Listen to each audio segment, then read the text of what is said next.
Mga banateros, meron tayong pag-uusapang malupit ngayon at ito po'y kakaiba. Dahil medyo hindi ho sa politika pero isang nagte-trending sa social media sa ating bansa. Ito po yung pag-revoke ng LTO sa lisensya ni FLM o tinatawag nilang si Norman Mangusin. Hindi ko nga alam talaga ano ba talaga identity niyan. Kasi sabi sa balita, Norman Mangusin daw. Pero ang hilig niyang gamitin yung FLM, hindi ko maintindihan kung bakit ganun. At ayaw niyang gamitin yung sarili niyang pangalan. Anyway, ang pag-uusapan natin, ito pong nangyari sa kanya. Yung pagtanggal ng lisensya ni FLM. Ito ba'y labis na parusa o ito'y tama lamang na parusa ng LTO? Yan ang pag-uusapan natin ngayon. Pero bago natin pag-usapan yan, bigyan muna natin ng context, what happened dito sa bakit ba siya pinatawa ng ganyan. O naku, banat ba? Ikaw, nagdadrive ka, delicates ka ngayon, baka patawang ka ng LTO. Ito, may seatbelt tayo. May seatbelt. Malinaw na malinaw. Kasi ganito, ang dating, galing sa isang lugar, sumakay siya, sumusunod. Alam mo naman to si FLM, may pagka-narcissist to. Gusto niya may camera lagi. Hindi ko alam kung frustrated na artista ito, frustrated na politician. Basta gusto niya laging may camera. So, nagbibideo siya, binidyo siya dun sa sasakyan, tapos ayaw pa nga mag-start nung una. Natatawa yung mga tao eh. Kasi di ba yabang-yabang niya, tapos biglang ayaw naman pala mag-start nung sasakyan niya.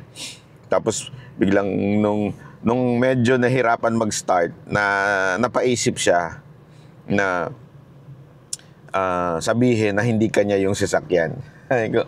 Ang yabang-yabang mo lagi na ang dami mong sasakyan, pinapakita mo pa yung mga susi mong, ewan ko, mukha namang peke. Tapos, biglang pagyayabang mo na, biglang ganun yung sasakyan mo. Tapos kaya nga nung nagkaganon yung sasakyan niya, na hinahirapan mag-start, biglang kabig siya, hindi akin ito, sasakyan ni ganito. O di sige, bahala ka, binubola mo yung sarili mo. So, ganun. Pagsakay niya, nag-start siya, hindi siya nag-seatbelt. Di umatras na siya. Noong una, kasi medyo half lang yung napanood ko noong una eh. Ba't namatay isa kong camera? Yan. Yung una, medyo hindi kumpleto yung yung napanood ko. So, napanood ko lang, hindi siya naka-seatbelt, umaandar siya, tapos may kumukuha sa kanya sa gilid. Sabi ko, ano naman ng I mean, dapat siya ay, tikitan, okay, o kaya, bigyan ng pataw ng parusa, ng konti. Diba, alam mo yun, sabi ko, para atang, I don't like FLM, just para lang sa kaalaman yun, dahil sa tindi ng yabang niya. Pero parang sabi ko, parang labis naman ata. Parang sobra naman ata yung hatol ng LTO sa kanya. Diba? Nung pinapanood ko yon. Tapos, nung pinanood ko na yung buong video, abay, mali pala talaga ginawa niya. Kasi may part doon na nilagay niya pa yung video sa harap ng kanyang dashboard. Paglagay niya dun sa harap ng kanyang dashboard, kinakausap niya pa, tinitingnan niya pa, live pala yung kanyang video. Unlike yung katulad ng ganito o yung ibang mga vlogger na gumagawa ng content about sa sasakyan, yung mga nagre-review ng sasakyan, hindi po live yun eh. Ibig sabihin, ano bang difference ng live? Sa live, may audience. So, ang tendency nun, basahin mo yung mga comment dahil nga may pagka-narcissist siya. So, basa siya ng comment habang nagdadrive. Okay? So, sa tingin ko, wala namang masamang mag-vlog kung naka-seatbelt ka at saka hindi ito i-live. Kasi hindi mo kinakausap yung audience mo. Hindi mo binabasa yung comments. Diba? Para ka lang merong kausap na tao. Siguro naman there's nothing wrong na talking to a person while driving. Parang ganun ang pag-video kung hindi live. Ang problema, dun sa live, nakikipag-interact pa siya. Nilagay niya pa dito yung camera. And there was a time na dinampot niya pa. Tapos tinitingnan-tingnan niya pa. So parang sa akin, medyo dun, mukhang talagang hindi lang sobra kasi may anti-distracting law tayo eh. Sobra yung ginawa niyang yun na talagang delikado yun. Okay? So, ang problema doon, di ba, basta parang may mga nag-comment sa kanya na hindi ka nakasible. Nagyabang pa siya. Napakayabang niya, ang dami niya sinasabi sa LTO. Tapos hanggang to the point nga na show cause order. Ano ibig sabihin ng show cause order? Magpakita ka, ganun. Magpaliwanag ka. Hindi siya sumipot doon sa show cause order. Alam mo na, pag mataas ang ihi ng tao, sino ka ba? ASIC ka lang, LTO ka lang. So ganun. Alam mo naman ito si FLM eh. Medyo mataas talaga yung ihi nito, napakayabang nitong taon to eh. So nung hindi siya naka-attend, pinatawan siya ng suspension ng 60 days. Hindi pala 60 days. Parang ni-revoke na yung kanyang license. Ang pinatawan pala ng suspension ng 60 days si Kong Barsaga. Ni-revoke na po yung kanyang lisensya. Ngayon, tama ba yung ginawa ng LTO? Una sa lahat, kung ating titignan, ang license po, ang driver's license, hindi po ito kamote naman to. Ingay! Kala nakakatuwa yung ganyan maingay. So pinatawan po siya ng ni-revoke na po yung kanyang lisensya. Labis po ba yon? Hindi ho. Dahil kasi pribilehiyo. Ibig sabihin ng pribilehiyo, hindi mo karapatan yan na magkaroon ng lisensya. Sandali, parang ata yun na, parang sobra naman ata yun na hindi mo karapatan ang magkaroon ng lisensya. Alam niyo kung bakit?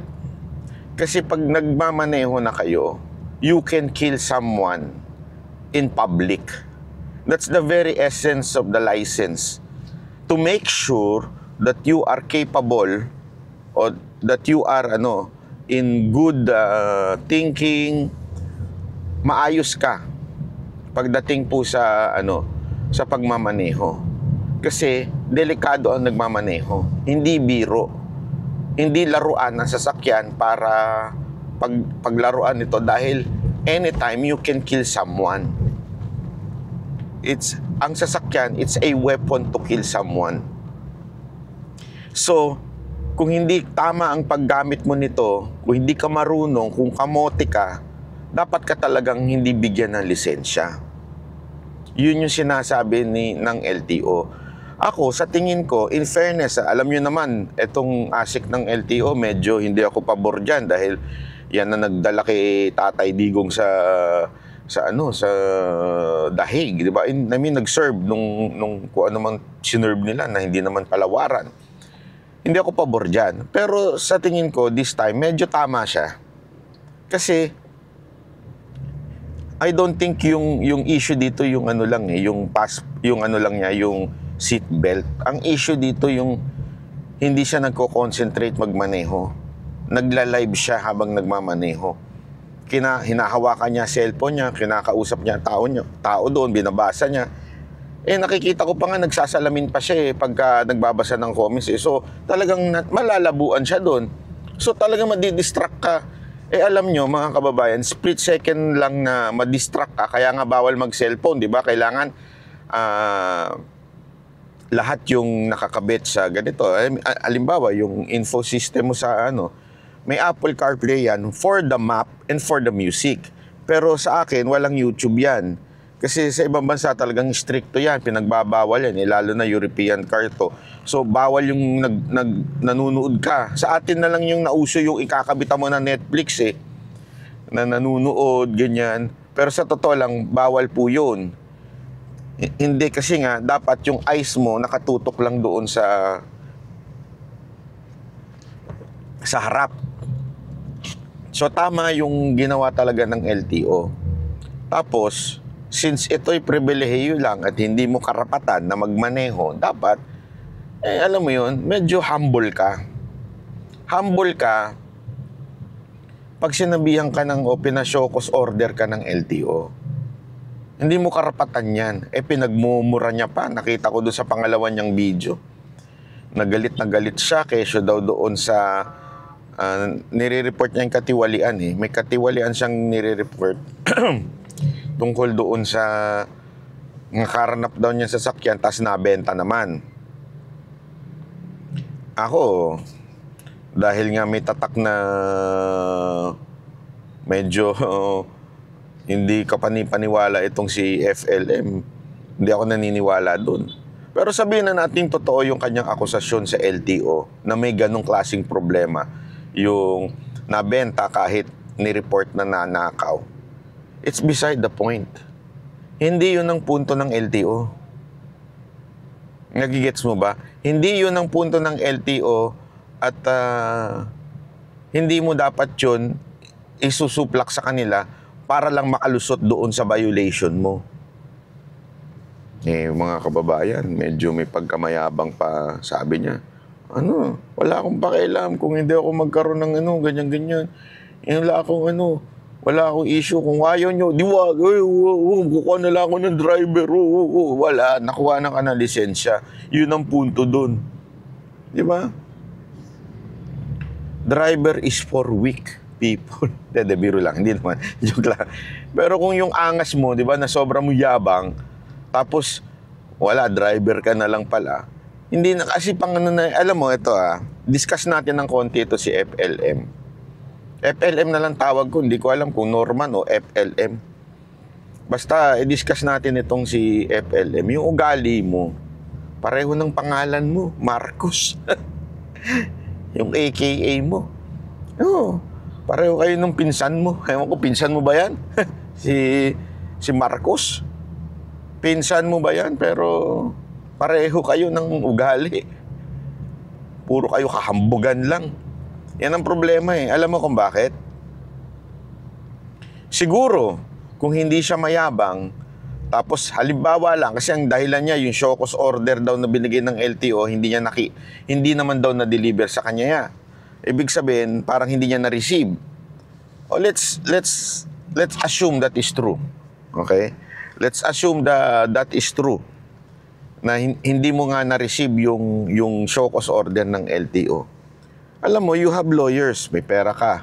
Sabihan mo yung lawyer mo na mag-appeal sa LTO na we didn't receive may proper way of doing it. 'Di ba? May proper way of doing it. Hindi yung magsisisigaw ka diyan, magagalit ka, magmumura ka. 'Di ba? Na patawang ka. Kasalanan mo naman talaga eh. Okay lang magmura sa gobyerno. Ginagawa natin 'yan, 'di ba? Pag hindi mo kasalanan, kung talagang nakikita mong nagnanakaw yung gobyerno o talagang tarantado o kupal yung government official, go! Karapatan natin yan bilang mamamayang Pino nagbabayad ng tax. Pero ikaw na nga yung mali, ikaw pa yung magmumura. May asawa ka? Bata? May asawa ka?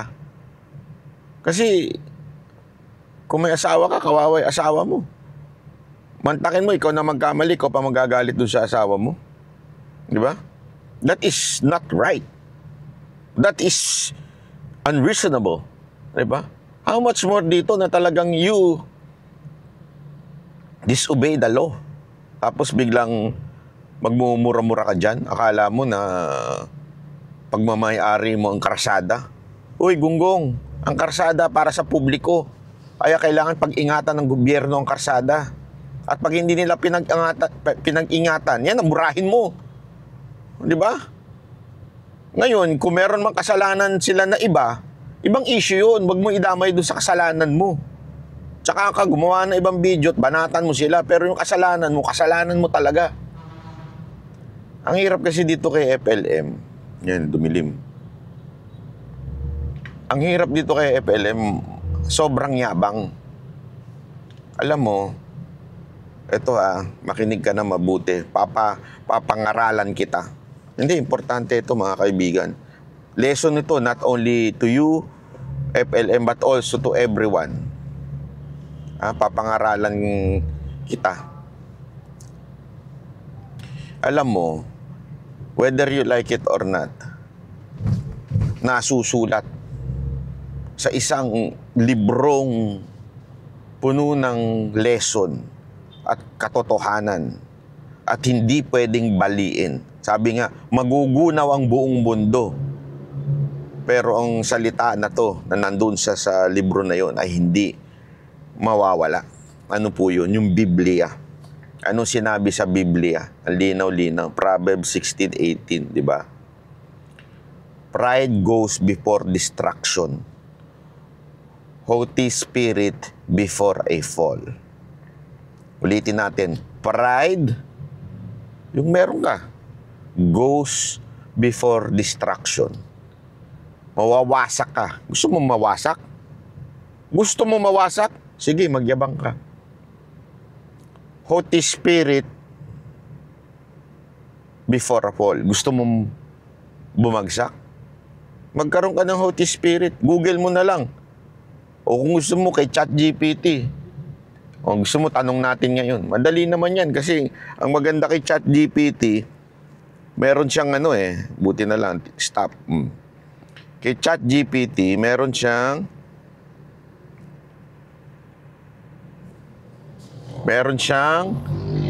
voice. Hoy ChatGPT, nandiyan ka? Oo, nandito lang ako. Anytime na may tanong ka pa o gusto mong i-clarify, tuloy mo lang. Lagi ako Sandali! thankful. Tama na. Isa lang, isang sagot lang, okay? Isang tanong, isang sagot. Magagalit yung audience natin.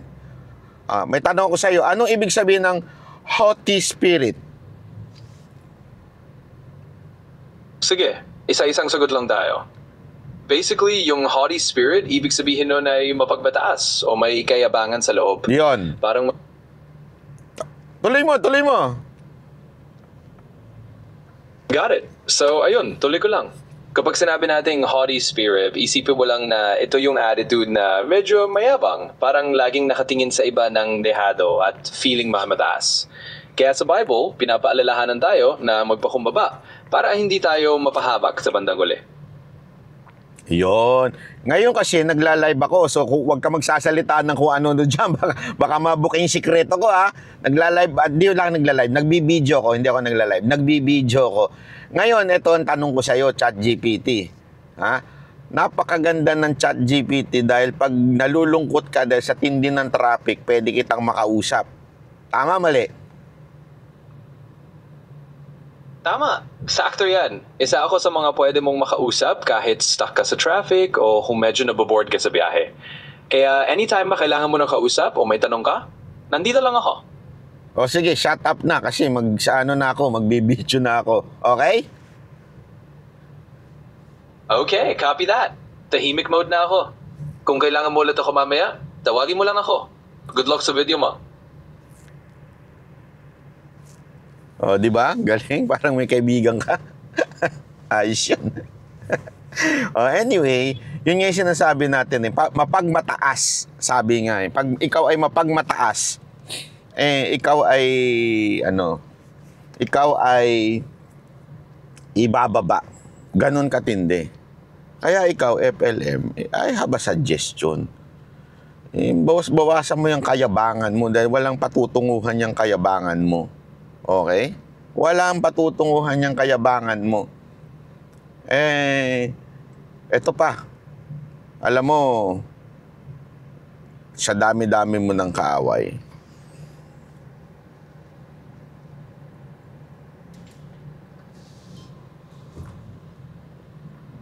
Alam mo, sa dami-dami mo ng kaaway,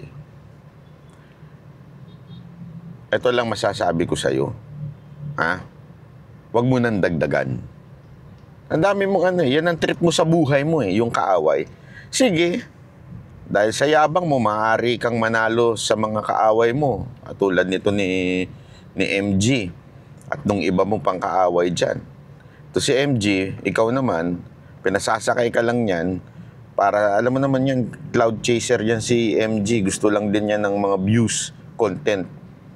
Sige, mag-away kayo. Pareho kayong mag-trending kuno. O, sige, happy kayo.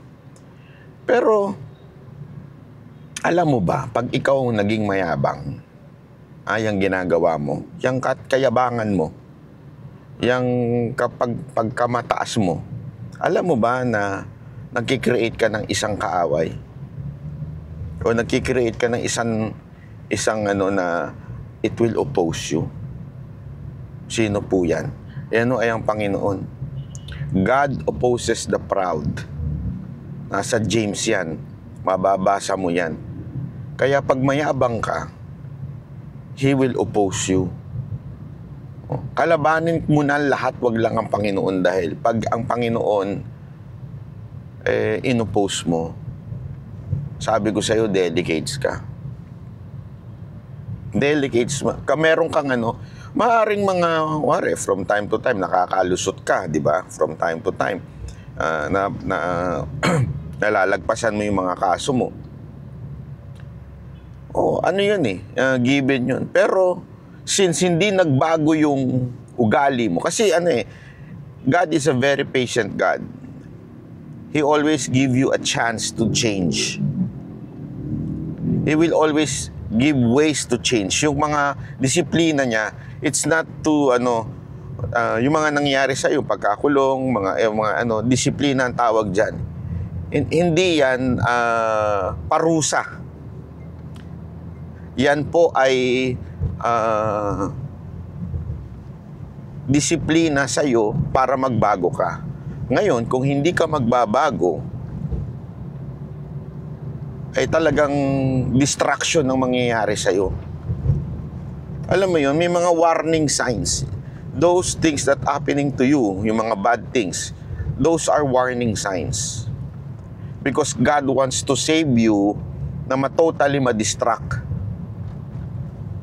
Ganun ang Panginoon Maano siya yung, di ba, from little by little na mga failures, little by little na pagbagsak mo, iyan ay disiplina ng Panginoon para magbago. Ngayon, kung ayaw mo magbago, kaya ka binibigyan ng mga ganyan kasi alam ng Diyos sa bandang dulo, babagsak ka. Ang akala kasi, ang perspective ng tao at Diyos, sadista, yung paparusahan ka. Hindi. Kaya ka nagkakaroon ng mga short, sabihin na natin mga bad things na nangyayari sa'yo. Kasi may nakikita ang Diyos na distraction sa dulo ng buhay mo. Para maiwasan mo yun, hahayaan niya na magkaroon ka ng mga pagbagsak doon sa mga maling ginagawa mo sa una para eventually masave ka doon sa talagang final distraction mo. Sabi ko nga sa inyo di ba? Nung ako po ay nagkaroon ng diabetes, it was so parang devastated ako noon, parang ka. Pero na-realize ko nung unang-unang pagkakataon na nalaman ko na diabetes ako, na it was God who saved me. Bakit? Ubis ako nun, Brad. Ubis ako nun. Sa sobrang ubis ko nun, talagang, ang laki ko na. Hirap na akong huminga, lahat. As in, may asthma pa ako. Yung pala, kaya ako ng diabetes, na-motivate ako magpapayat. Although hindi naman ako payat na payat ngayon, pero pag nakita nyo yung aking dati, sabi ko sa inyo, magpapasalamat talaga kayo, buti na lang nagka-diabetes ka kasi kung hindi, wala na. Baka pagtulog mo, di ka na magising. Ganun Kasi alam mo yung pag nagbibideo ka, pag nagla-live ka, dati kasi nagla-live stream ako nung panahon ng kampanya Doon ako mataba noong 2016. Naririnig ko yung halak ko Naririnig ko yung, alam mo yun, hindi ka patulog, humihilik ka na. Pero nung nalaman ko may diabetes ako, kesa na nagyabang ako at nagsabi ako, Masama ka, Lord. Dapat iba na lang ang ano mo, mas maraming masamang tao dyan para magkaroon ng diabetes. Di ba? May mga ganyan tayong attitude eh. Na para, hindi, mas masama sila, bakit ako nagkasakit? Hindi, because God is saving you from the future destruction na mangyayari sa'yo. Kaya ka nagkakaroon ng mga, at least ngayon, ingat ako. Ngayon, nag-i-exercise ako. Ngayon, di na ako kumakain ng kanin, tinapay. Di ba? At doon, naalagaan ko kasi minomonitor ko ang sugar ko. Bumaba din ng high blood ko. Kasi imaginein mo nun, ha? Sigurado nun, ang taas ng, ano ko nun, ng blood pressure ko nun, at saka ng mga cholesterol ko dyan. The bad cholesterol. But now, it's good. Di ba? Kasi nga, inallow ng Lord na magka-diabetes ako for me to discipline myself sa pagdating sa pagkain.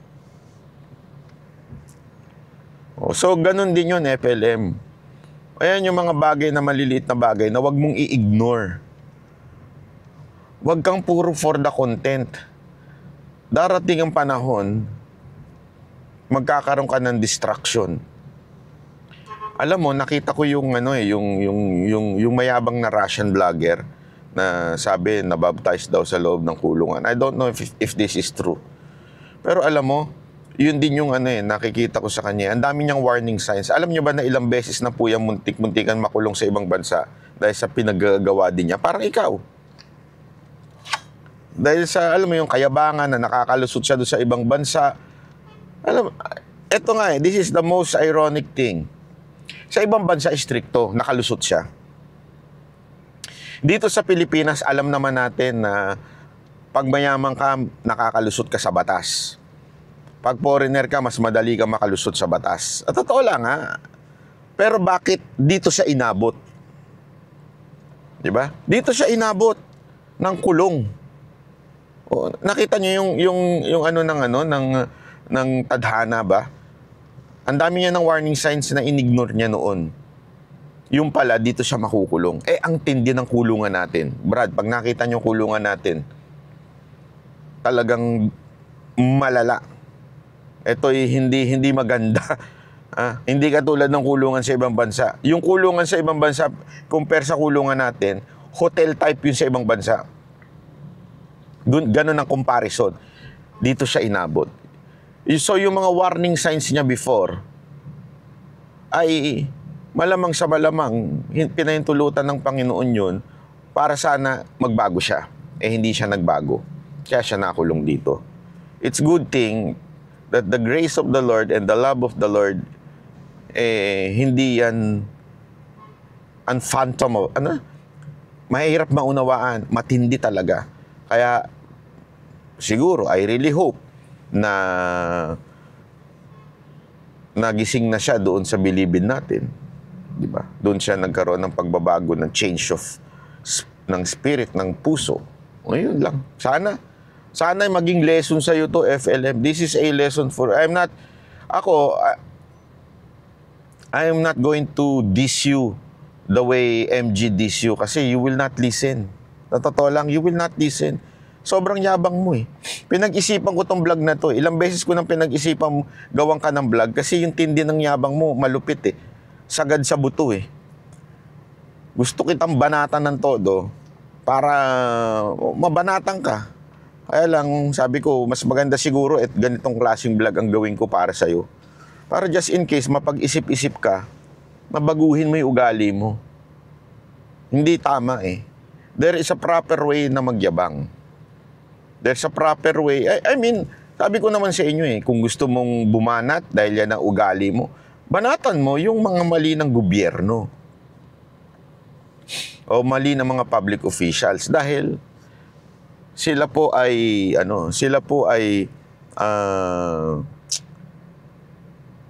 binibigyan natin ng tax. Diba? Binabayaran natin ng tax. Pero kung magyayabang ka lang para sa sarili mo, wag. Kapahamakan ang mangyayari sa'yo. Kapahamakan, Brad. Pasko na. Magbago ka na. Yan ang essence ng Christmas. Ang essence ng Christmas, di ba yung John 3:16, for God so loved the world that He gave His only begotten Son, so that whoever believes in Him shall not perish but have eternal life. But to be saved. Hindi ako nagbabanal-banalan dito ha. I'm not any, alam mo naman ako, medyo madumi pa nga, bunganga ako eh. Pero as much as possible, tayo po ay naniniwala po doon sa salita ng Diyos. At from time to time, we try to correct ourselves pagka meron tayong maaaring i-correct. Diba? Dahil sinasabi nga ng iba, wag daw ako magmura. Sinusubukan ko naman. I'm trying my best. I'm trying to find words that would fit this government official na hindi nagmumura. Diba? Kaya minsan kasi sukdulan talaga. Kailangan nila ng mga salitang, alam mo yun. Pero gayon pa man, again, the Christmas is for that reason. To give us hope. Because remember, hopeless ang humanity because of what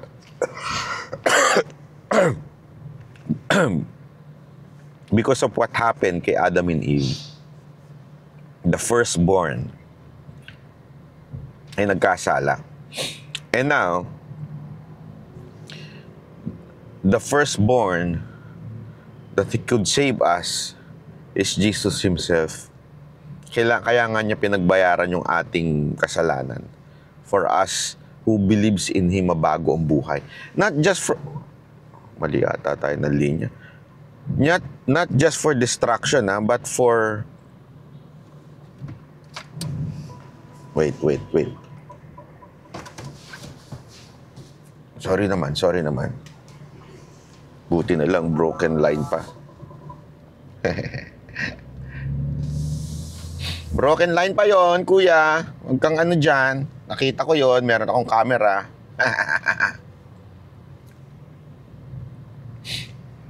Hoy, ano ba? Magkaiba sila ng senyas.